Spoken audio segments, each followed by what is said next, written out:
இனிய நண்பர்களே, வணக்கம். தொன்மம் என்பது மானுடத்தின் பெருங்கனவு என்கிறான் சிக்மண்ட் ஃப்ராய்ட். இன்றைக்கு தமிழகத்தினுடைய தாய்மடியாக மாறியிருக்கின்றது கீழடி. அந்த தாய்மடியிலிருந்து பல்வேறு புதையல்கள், நாமே ஆச்சரியப்படக்கூடிய வரலாற்று தகவல்கள், நம்முடைய வரலாற்று பின்புலங்கள் அனைத்தும் தோண்ட தோண்ட கிடைத்து கொண்டே இருக்கின்றன. நம்முடைய தமிழ் பகைவர்களின் வாயை அது அடைத்து கொண்டே இருக்கின்றது. அதை சொல்லுகின்ற தமிழ் பகைவர்களின் அந்த கருத்தில் மண்ணள்ளி போடுகின்ற ஒரு புதையல்தான் கீழடி தொல்லியல் ஆராய்ச்சி என்கிற இந்த முயற்சி.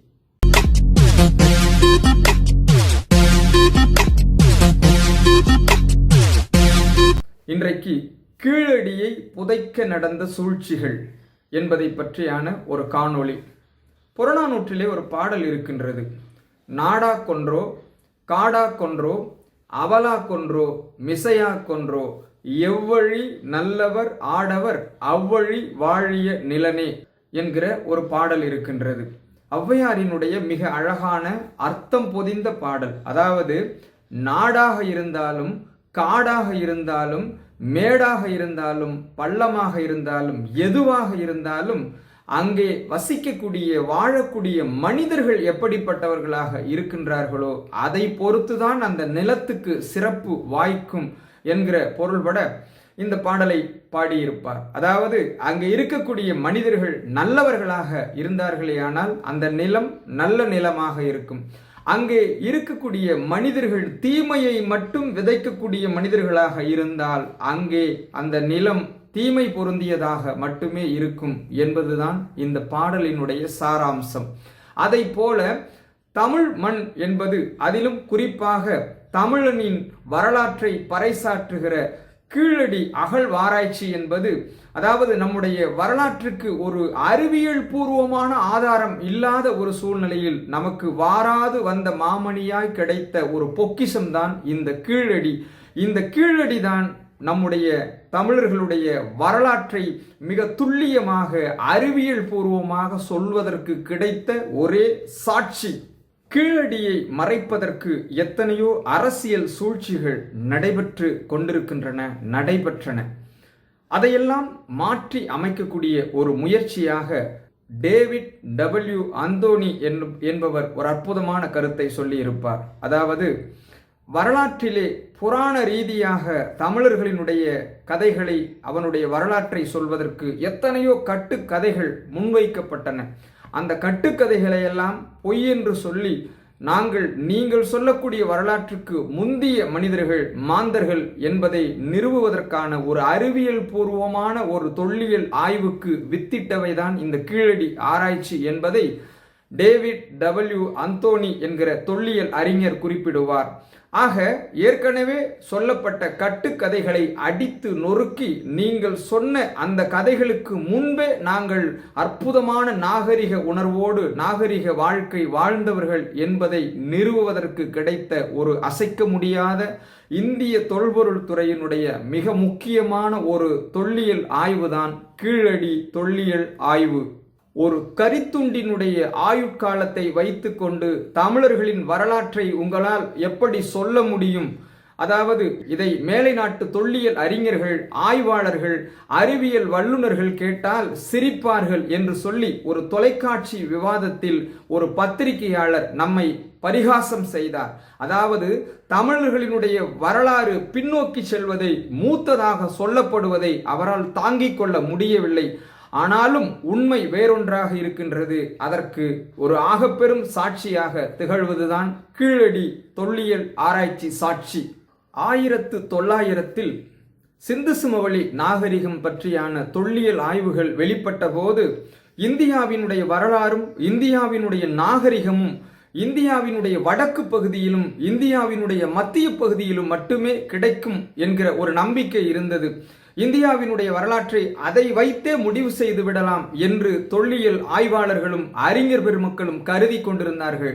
ஆனால் அதையெல்லாம் மாற்றும் விதமாய் இன்றைக்கு சிவகங்கையில் கிடைத்திருக்கக்கூடிய அந்த கீழடியில் கிடைத்திருக்கக்கூடிய தொல்லியல் ஆய்வுகள் தமிழனுடைய அந்த வரலாற்று பழமையை பறைசாற்றுவதற்கு கிடைத்த ஒரு பொக்கிஷமாக கருதப்படுகின்றது.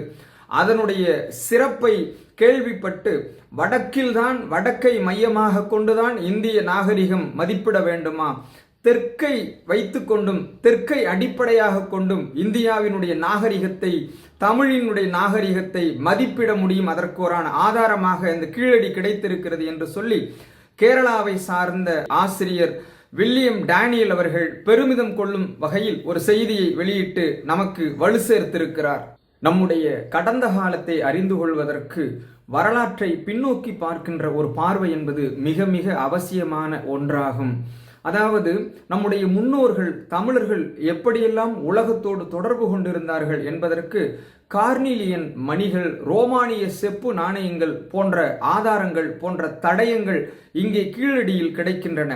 இதை வைத்து பார்க்கின்ற போது தமிழர்கள் உலகம் முழுவதும் பயணித்திருக்கின்றார்கள், அல்லது உலக மக்கள் இங்கு வந்து அவர்களோடு ஒரு வணிக தொடர்பு இருந்திருக்கிறது, ஒரு பரிமாற்றம் இருந்திருக்கிறது என்பதை இந்த கீழடி அகழ்வாராய்ச்சியின் மூலமாக நாம் தெரிந்து கொள்ள ஒரு வாய்ப்பு உள்ளது. அதற்கான ஒரு கால சாட்சிதான் கீழடி தொல்லியல் ஆராய்ச்சி. கீழடி நாகரிகத்தின் காலம் என்ன? கீழடியில் கிடைத்த 6 பொருட்கள் ஆக்சலரேட்டட் மாஸ் ஸ்பெக்ட்ரோமெட்ரி ஆய்வுக்காக அமெரிக்காவின் புளோரிடாவில் உள்ள பீட்டா அனலிட்டிக்கல் லேபிற்கு அனுப்பப்பட்டன. அதில் கிடைத்த முடிவுகளின்படி அந்த பொருட்கள் கிமு, அதாவது கிறிஸ்து பிறப்பதற்கு முன்பு 3ஆம் நூற்றாண்டுக்கும் கிறிஸ்து பிறப்பதற்கு முன்பு 6ஆம் நூற்றாண்டுக்கும் இடைப்பட்ட காலத்தைச் சேர்ந்தவை என கண்டறியப்பட்டது. கீழடியில் 353 சென்டிமீட்டர் ஆழத்தில் கிடைத்த பொருள் கிமு 580வது ஆண்டையும், 200 சென்டிமீட்டர் ஆழத்தில் கிடைத்த பொருள் கிமு 205வது ஆண்டையும் சேர்ந்தது என கண்டறியப்பட்டது. இந்த இரு மட்டங்களுக்கு கீழேயும் மேலேயும் பொருட்கள் இருப்பதால் கீழடியின் காலகட்டம் கிமு 6ஆம் நூற்றாண்டு முதல் கிமு 1ஆம் நூற்றாண்டு வரையிலானது என்ற முடிவுக்கு மாநில தொல்லியல் துறை வந்தடைந்தது. தமிழ்நாட்டை பொறுத்தவரை வரலாற்று காலம் என்பது கிமு 3ஆம் நூற்றாண்டில்தான் தொடங்குவதாக கருதப்பட்டு வந்தது. ஆகவே கங்கை சமவெளியில் நடந்ததைப் போல 2வது நகர நாகரிகம் இங்கு நிகழவில்லை என கருதப்பட்டு வந்தது. ஆனால் கீழடியில் கிடைத்த பொருட்களை வைத்து கிமு 6ஆம் நூற்றாண்டிலேயே 2வது நகர நாகரிகம் துவங்கியுள்ளது என்ற முடிவுக்கு தொல்லியல் துறை வந்தடைந்தது. கங்கை சமவெளியிலும் இதே காலகட்டத்தில்தான் நகர நாகரிகம் உருப்பெற்றது என்பதற்கு கீழடியே அழிக்க முடியாத சாட்சியாக இன்றைக்கு நமக்கு கிடைத்திருக்கின்றது. இந்திய வரலாற்றை வடக்கின் பார்வையிலிருந்தே எழுதி வந்த ஆய்வாளர்கள் தெற்கு நோக்கி திரும்ப வேண்டும் என்பதை பன்னெடுங்காலமாக வலியுறுத்தி வரப்பட்ட நிலையில் ஹரப்பா, ராகிகடி புதைப்பொருள் ஆய்வுகள் வரிசையில் அதனை உறுதியாக மெய்ப்பித்திருக்கிறது கீழடி. சிவகங்கை மாவட்டம் கீழடியில் உள்ளது பள்ளிச்சந்தை புதூர். இங்குள்ள உழவு நிலமான மண்மேட்டில் தொல்லியல் எச்சங்கள் பலமுறை கண்டெடுக்கப்பட்ட நிலையில் 2015ஆம் ஆண்டு அகழ்வாராய்ச்சி பணிகளை தொடங்கியது மத்திய தொல்லியல் துறை. அது நடத்தப்பட்ட 3 கட்ட ஆய்வுகளில் கீழடியில் வாழ்ந்த தமிழர்களின் நாகரிகம் கிமு 3ஆம் நூற்றாண்டு என கணிக்கப்பட்டது. ஆனால் மத்திய தொல்லியல் துறையின் செயல்பாடுகளில் அதிருப்தி அடைந்த தமிழ் ஆர்வலர்கள், அறிஞர்கள் அதற்கு எதிர்ப்பு தெரிவித்ததை தொடர்ந்து 4ஆம் கட்ட ஆய்வை 2018இல் கையில் எடுத்தது மாநில தொல்லியல் துறை. தமிழகத்தில் நிலவிய சங்ககால பண்பாட்டு வரலாற்று ஆய்வில் மாபெரும் திருப்புமுனையாக இந்த ஆய்வு அமையும் என்று அதுவரை யாரும் எதிர்பார்க்கவில்லை. கீழே தோண்ட தோண்ட தமிழரின் பெருமையை மென்மேலும் உயர்த்தி இருக்கிறது கீழடி. வைகை நதிக்கரை நாகரிகமாக கீழடியில் வசித்து வந்த தமிழரின் நாகரிகம் கிமு 6ஆம் நூற்றாண்டைச் சேர்ந்தது என்றும், அதாவது 2600 ஆண்டுகள் பழமையான சிறப்பம்சங்களை கொண்டிருந்ததையும் இந்த ஆய்வு உறுதிப்படுத்துகின்றது. சிந்து சமவெளி நாகரிகம் தொல் தமிழர் நாகரிகம் என்பதை சர்வதேச ஆய்வாளர்கள் ஹரப்பா மொஹஞ்சதாரோ ஆய்வுகள் வழியாக உறுதிப்படுத்தினர். அதை ஆரிய நாகரிகமாக சித்தரிக்க எடுக்கப்படும் ஒவ்வொரு முயற்சியையும் வரலாற்று தொன்ம ஆதாரங்கள் முறியடித்து வருகின்றன. குறிப்பாக ஹரியானா மாநிலம் ராகிகடியில் எடுக்கப்பட்ட 4500 ஆண்டுகள் பழமையான மனித எலும்புக்கூடுகளின் மரபணு ஆய்வு முடிவு ஸ்டெப்பி புல்வெளி பகுதிகளில் இருந்து இடம்பெயர்ந்து வந்த ஆரியர்களின் மரபணுக்களோடு ஒத்துப்போகவில்லை என்பதை உறுதி செய்தது. மேலும் இந்தியா முழுமைக்கும் பரந்து விரிந்த நிலப்பரப்பில் வாழ்ந்த ஆரியர்களுக்கு முற்பட்ட மனிதர்களின் மரபணுவாக இருப்பதற்கான சாத்திய கூறுகளும் விவாதிக்கப்பட்டன. இந்நிலையில் உலக அரங்கில் தமிழர்களுக்கு கிடைத்திருக்கும் புதிய பலமாக கீழடி அகழாய்வு முடிவுகள் பார்க்கப்படுகின்றன. சங்ககால தமிழரின் வைகை ஆற்று நாகரிகத்தில் வேளாண் சமூகமாக, நகர நாகரிகமாக, வளமும் செழுமையுமாய் நம் மூதாதையர்கள் வாழ்ந்ததற்கான சான்றுகள் கீழடியில் கிடைத்துள்ளன. அகழாய்வு நடந்த பகுதி தொழில் நகரமாக இருந்திருக்கிறது. நேர்த்தியான வேலைப்பாடுகளுடன் கட்டப்பட்டுள்ள கட்டடங்கள் சுட்ட செங்கற்களும் சுண்ணாம்பும் கூரை ஓடுகளும் கொண்டு எழுப்பப்பட்டவை. பூச்சிக்காக பயன்படுத்தப்பட்ட சுண்ணாம்பு சாந்தில் 97 விழுக்காடு சுண்ணாம்பு இருந்ததுதான் இத்தனை ஆண்டு காலம் அவை நிலைத்திருந்ததற்கான காரணமாகும். இந்தியாவிலேயே மிகவும் பழமையான சிந்து சமவெளி பண்பாட்டின் வரி வடிவங்களின் நீட்சியாகவும் தமிழ் பிராமி எழுத்துக்களின் முன்னோடியாகவும் கீறல் எனப்படும் வரி வடிவங்கள் பார்க்கப்படுகின்றன. கீழடியில் கண்டெடுக்கப்பட்ட ஆயிரக்கணக்கான பானை ஓடுகளில் இந்த கீறல்கள் இடம்பெற்றிருப்பதும் அவை சிந்து சமவெளியில் கண்டெடுக்கப்பட்ட எழுத்துக்களோடு ஒத்து போவதும் இந்தியா முழுமைக்கும் தொல் தமிழர் நாகரிகம் பரவி கிடந்ததற்கான சான்றுகளுக்கும் பார்வைக்கும் வித்திடுகின்றன. அதுபோக சங்ககாலத்தில் புலவர்கள் மட்டுமின்றி எளிய மக்களும் எழுத்தறிவு பெற்றிருந்ததற்கான ஆதாரங்களாக அவை விரிகின்றன.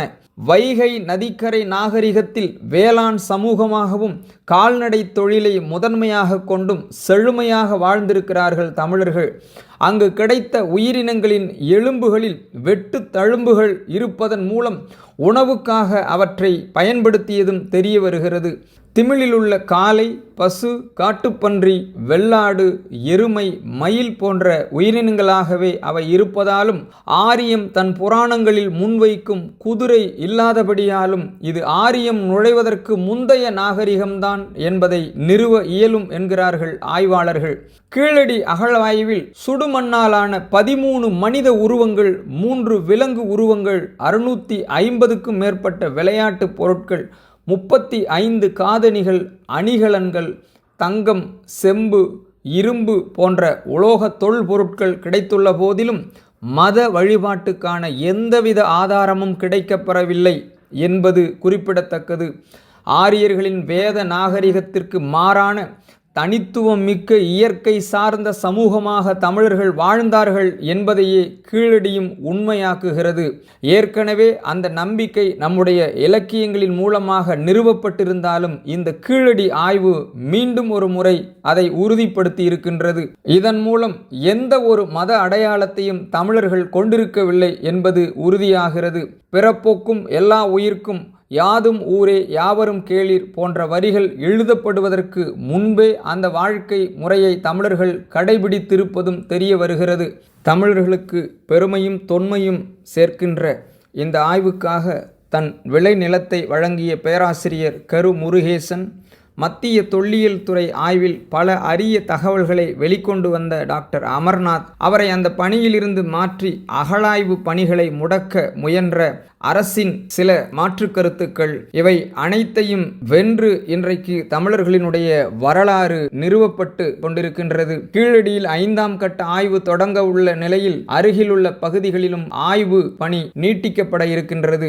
வைகை நதிக்கரை மட்டுமின்றி ஏற்கனவே ஆய்வுக்கு உட்பட்ட அரிக்காமேடு, ஆதிச்சநல்லூர் ஆகிய பகுதிகளிலும் கடலுக்குள் மூழ்கிய பூம்புகார் பகுதியையும் ஆய்வு செய்யும் போது தொல் தமிழர் பண்பாட்டு அடையாளம் இன்னும் பல மடங்கு வெளிப்படுவதுடன் இந்தியா முழுவதும் திராவிட அடையாளங்கள் நிறைந்திருந்த காலமும் உறுதியாகும். இதுவரை கீழடியில் கண்டெடுக்கப்பட்ட தொல்லியல் பொருட்களை அங்கேயே அருங்காட்சியகம் அமைத்து பாதுகாக்க அரசு உரிய நடவடிக்கை மேற்கொண்டிருக்கின்றது. 2000 ஆண்டுகளாக தென்னை மரங்களால் பாதுகாக்கப்பட்ட பண்பாட்டு மேட்டை கிளறி மேலே கொண்டு வரப்பட்ட தமிழரின் பெருமையை அதிகார பலத்தின் கரங்களுக்கு இரையாக நாம் ஒருபோதும் கொடுத்துவிடக் கூடாது என்பதுதான் இந்த நேரத்திலே நாம் எடுத்துக்கொள்ள வேண்டிய உறுதிமொழி. இதுவரை தமிழ்நாட்டில் எத்தனையோ அகழாய்வுகள் நடந்ததுண்டு, எத்தனையோ தொல்பொருள்கள் இந்த அகழ்வாய்வில் கிடைத்திருக்கின்றன. ஆனால் கீழடிக்கு மட்டும் ஏன் இத்தனை முக்கியத்துவம்? அப்படி என்ன கிடைத்து விட்டது கீழடியில்? அப்படி என்ன தெரிந்துவிட்டது இந்த சிவந்த மண்ணில்? ஏன் இத்தனை தடைகள், இவ்வளவு போராட்டங்கள், இத்தனை அரசியல் தூண்டுதல்கள், அரசியல் தடைகள்? தமிழர்கள் பெருமையோடு கொண்டாட கீழடியில் கிடைத்த செய்திதான் என்ன? சிவகங்கை மாவட்டம் கீழடி கிராமத்தின் பள்ளிச்சந்தை திடலில் இருக்கிறது அந்த தென்னந்தோப்பு. அந்த இடத்திற்கு குடும்பம் குடும்பமாக ஆயிரக்கணக்கான மக்கள் வந்து குவிந்து கொண்டிருக்கிறார்கள். 2600 ஆண்டுகால வரலாற்றை சுமந்து நிற்கும் அந்த நாகரிக நிலத்தை பெருமிதத்துடன் தங்களின் குழந்தைகளுக்கு காண்பிக்கிறார்கள். வரலாற்று ஆய்வாளர்கள் தொடங்கி பொதுமக்கள் வரை அனைவரும் உச்சரிக்கும் சொல்லாக அவர்தம் நினைவுகளிலிருந்து என்றும் அகலாத பெருங்கனவாக மாறியிருக்கிறது கீழடி. மதுரை ராமநாதபுரம் பிரதான சாலையில் அழகன்குளம் துறைமுக நகரை ஒட்டி இருக்கிறது கீழடி. சிவகங்கை மாவட்டத்தைச் சேர்ந்த இந்த ஆதி நிலத்தின் கிழக்கே சுமார் 1 கிலோமீட்டர் தொலைவில் மணலூர் கண்மாயின் மேற்கரையில் உள்ளது பள்ளிச்சந்தை திடல். அந்த மண் மேட்டில்தான் இந்த அகழாய்வு தொடங்கப்பட்டது. கீழடி அகழ்வாய்வில் மதம் சார்ந்த எந்த அடையாளமும் கிடைக்காததால் தென்னிந்தியாவில் இருந்த மதமில்லா கலாச்சாரத்தை ஏற்க முடியாதவர்கள் திட்டமிட்டு கீழடி அகழ்வாய்வை முடக்க பார்க்கிறார்களோ என்கிற சந்தேகம் 2017 பலராலும் எழுப்பப்பட்டது. குறிப்பாக சென்னை பல்கலைக்கழக தமிழ் இலக்கியத்துறையின் முன்னாள் தலைமை பேராசிரியர் வி. அரசு உள்ளிட்ட கல்வியாளர்கள் இதை குறிப்பிட்டே மத்திய அரசின் அலட்சிய போக்கை தொடர்ந்து விமர்சித்தனர்.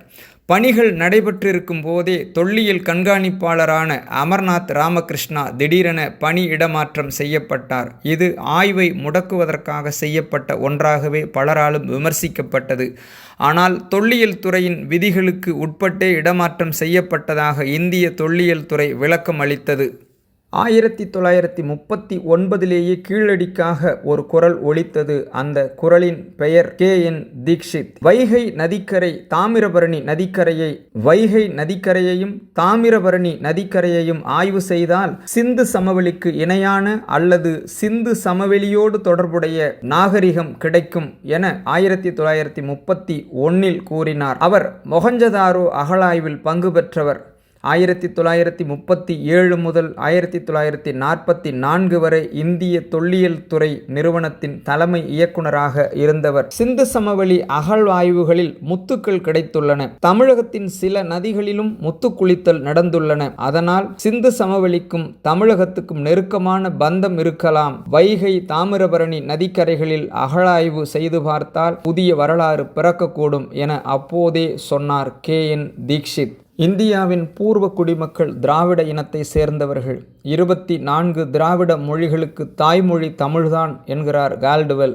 இன்றைக்கும் ஒடிசாவில் வாழும் பழங்குடி மக்கள் பேசும் மொழியில் 40% சொற்கள் தமிழ் சொற்கள்தான். மேற்கு தொடர்ச்சி மலைகளில் வாழும் பழங்குடி மக்கள் பேசும் மொழிகளிலும் நிறைய சொற்கள் தமிழ் சொற்களாகத்தான் இருக்கும்.